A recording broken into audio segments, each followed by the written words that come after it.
Hi, my name's Miranda Levy. I'm the Cultural Relations Director here at the Museum of Wisconsin Art, and I'm also a fashion designer. I grew up in a small town of Wilton, Wisconsin. There was about 400 people there, and I decided to join the Army when I was 17 years old. From there, I was in the Army for 8 years, and then I went to school at UWM for photography and fibers. I really fell in love with fibers when I was in undergrad and started doing costumes for the body, and then segued into fashion design.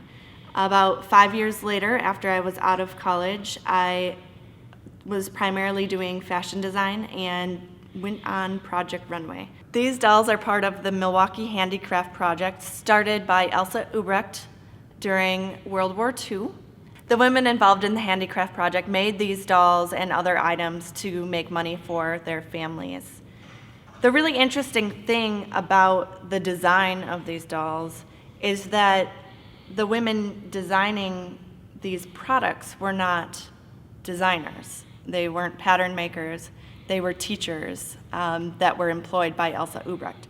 So I got the opportunity at MOA to make a replica of one of the WPA dolls based off of an existing pattern. And looking at the pattern as a fashion designer, I noticed lots of things were wrong.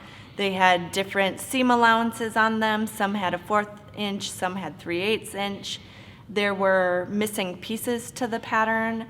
There were pattern pieces that just didn't make a whole lot of sense, using gussets and really odd pattern making techniques.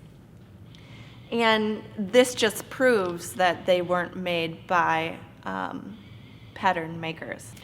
The doll is actually made up of a face, and then the pattern pieces for the back of the head and the rest of the body, and then the hair is put on at the end. The face is poured into a mold, and it looks like this after it's poured. And they would have kind of done an assembly line where they made hundreds of these heads and let them dry because it took a long time. And then another woman would have maybe cut out the pattern pieces, the fabric, and then another woman would have maybe sewed the pattern pieces. As a fashion designer, I was really inspired by these outfits that the WPA dolls are wearing.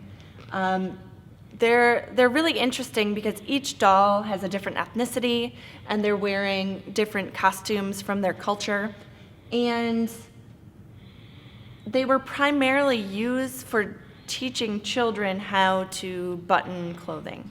So they're really, really simple designs, but you can tell in their designs they're using pretty bold colors and large pattern pieces, and that's something that I do in my work. These dolls obviously inspired the American Girl dolls. You can look by how tall they are, how they're dressed, how kind of simple their outfits are, and also that they have different ethnic backgrounds.